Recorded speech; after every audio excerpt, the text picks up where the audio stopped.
Alright, so this is going to be a video about how the Wildwood works, and all the little bits and pieces that I've figured out so far. So, the basics are that there are 3 specializations within the Wildwood. Well, 3 groups. There are the Primal, which is the blue wisp essence, with the Primal Huntress being their sort of protector. You have the Warden of the Magi with the vivid wisps, and you have the Warlock with the purple wisps. Now, when you enter the Wildwood, you will see basically what you're seeing right now. You'll see a little bit of an area, and there'll be trails of wisps with enemies appearing around every corner. So, what you want to do is pick up these wisps and try and follow a path. The vivid wisps will, as you can see here, increase your quantity of the items if they have the empowered trait on them. And primals are chances that the drops that they have will be changed into currency. And then the purple is rarity. And generally speaking, you want to follow these paths because, as you can see here, I've just found the Primal Huntress, which is the blue protector. So, one of the things you can do is find these people inside of the Wildwood. And the Wildwood will spawn once per zone, and if you die, you can't go back in. And it will always spawn at the start of the zone. So if you enter from an entrance, it will appear. If you enter through a waypoint, it will appear next to the waypoint. So you can walk up and talk to Primal Huntress, and initially you'll get a quest, depending on the person. The Primal Huntress will ask you to kill a bunch of, specifically the nameless mobs, which are the blue-based enemies. The Warden will ask you to kill the Treants, which is the yellow-aligned monsters, and then the Warlock will ask you to kill cultists, which are the purple-aligned monsters. Now, each of these they are vendors, can do one of 2 things. You can purchase items from them. Primal Huntress will give you charms, which we can talk about in a bit. The Warden of the Magi will give you or sell you tinctures, and the Warlock will sell you corpses. And specifically, the main thing the corpses do is you can animate them through Ray Spectre or whatnot. They do different things. So, charms, as you can see here, do a couple of different things. There are a huge list of mods that can appear on a charm, and it's essentially different minor effects of the different ascendancies in the game. And you can see based on what it says. So, Ursine Charm of the Juggernaut. It's taking a Juggernaut ascendancy node, modifying it slightly to fit a charm, and you can get one of each as a prefix and a suffix. As you can see here with Hierophant's Charm of Berserker. These will cost a varying amount of Primal Wisps that you will need to find within the map, or within your zone. And as you're running, you will have this circle of light, and you will light up the zones as you go. Now, if you've explored too much, or you explore for too long, then, or not too long, if you discover enough, your light will disappear and a portal will appear. And at that point, you can either continue walking around, but you will not be generating light anymore. And you could keep doing that and try and go back to, a vendor you missed, or that you wanted to go and revisit or whatnot. Generally, you just leave at that point. So, there are 2 things that help with the light management. There was a little bit in this bit. There was a larger glowing orb. And the larger glowing orb, when you walk into it, blows up and sort of does a big expansion and will reveal a little bit around your character. These smaller orbs will refuel a bit of your light generation so you can go for longer. There we go. There's the portal exploding, and we'll tell you here, go here. So there are multiple phenomena, as they're called, in here. There are an event for several different... there's an event for all of the different colors. We'll try to go into another one and show it off. There are also mechanic-specific phenomena that you will unlock or uncover as you get into the higher levels. There will be strong boxes. There's a beyond portal or beyond area. There is a harvest zone. There is a couple other things. You can get shrines, and there are affliction unique mechanics in here. You can find a boss, which there's one for each color.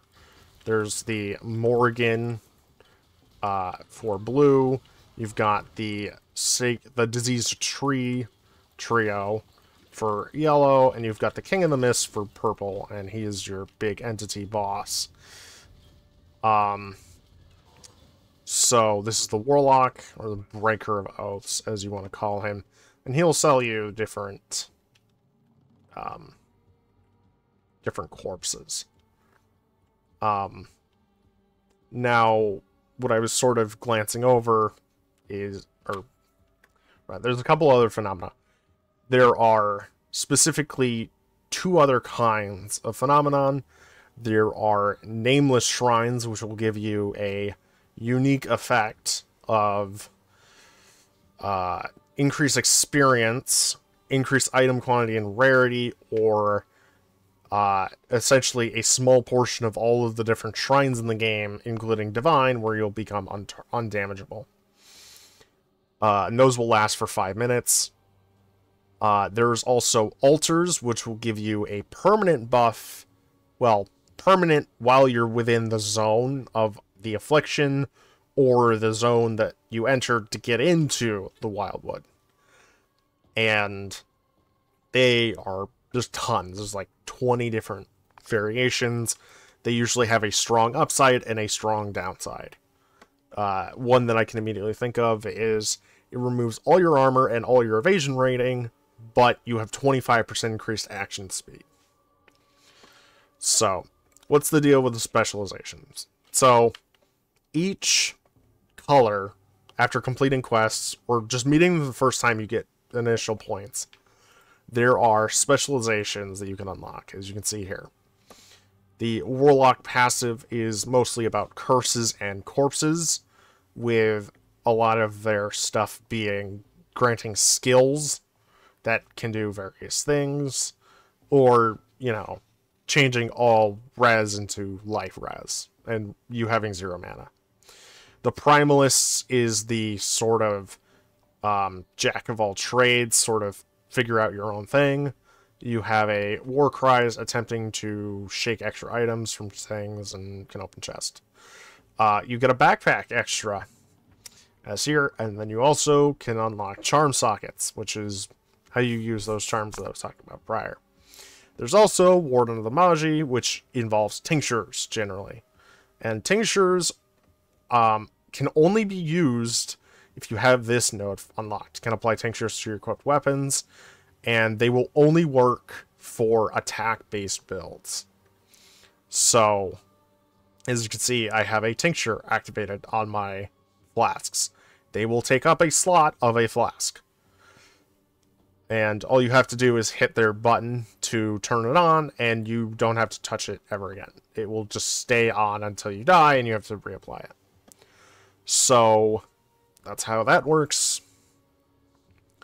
There's also a Nameless Seer, which is a very, very rare event, along with the Omen Cairns, are also a very, very rare event. Omen Cairns will drop an Omen from Trials of the Ancestors. It's the same group of Omens.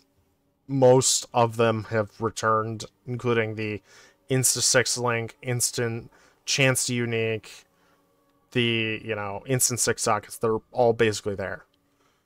The Nameless Seer is a very rare event that when you go up to him, he will sell you a bunch of uniques. And you can only pick one, and it will take all of your wisps that you've collected up to that point. But he will generally sell you a couple of decent things and one really good thing. Usually you just take that one good thing. So far, I've found him several times on this character. He had the Bisco's Leash, which I then corrupted, but don't worry about that. So it's sometimes you can find very good stuff. I've seen people get Heat Shivers. I've seen people get Fourth Vow. I've seen a lot of higher tier stuff. Mata's Teaching, which was a Trial of the Ancestors item that's very good. There's a bunch that can drop. And the other thing that you can come across is a Wisp Conversion altar. And what it will do is it will take all your Wisps and convert it into one set. So the point is, if you're going for a specific strategy, you can use that to try and figure out a more concise strategy. The Wildwood will spawn every time you go into a new zone, and you can repeat farm this. There's no downside to doing it, and they will keep repeatedly respawning.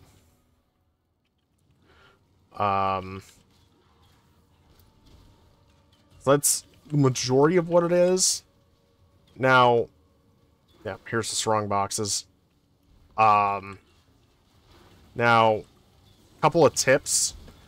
Generally speaking, when you enter a Wildwood, you will see a wisp trail leading off. There's usually one, sometimes there's two.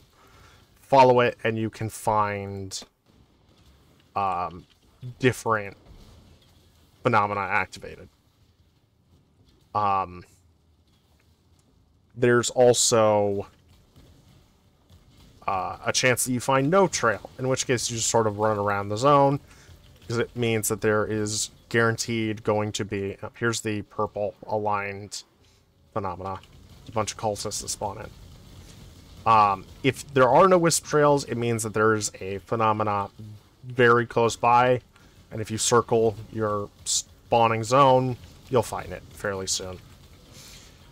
Now, in terms of finding the Nameless Seer, the only things I've found so far, and it's not confirmed that this is how it works, but it's how I've had it happen so far, is he's always been off of a no trail to get to him. There's zero wisp trail to him. And he's also, he looks like a rock, so you have to mouse over stuff to find him. So just be on the lookout. He's a very good thing if you can get a hold of him. It's debatable whether or not you can't actually use him once your light has ended. I don't actually know that for certain, but some people have said that you can't actually access him once your light has ended. But that's mostly it for now. Just wanted to make a little video explaining the Wildwood and all of the many things that I've found so far. Hopefully it will help you guys, and drop a like, drop a comment if you think it helped you. And until next time, see ya.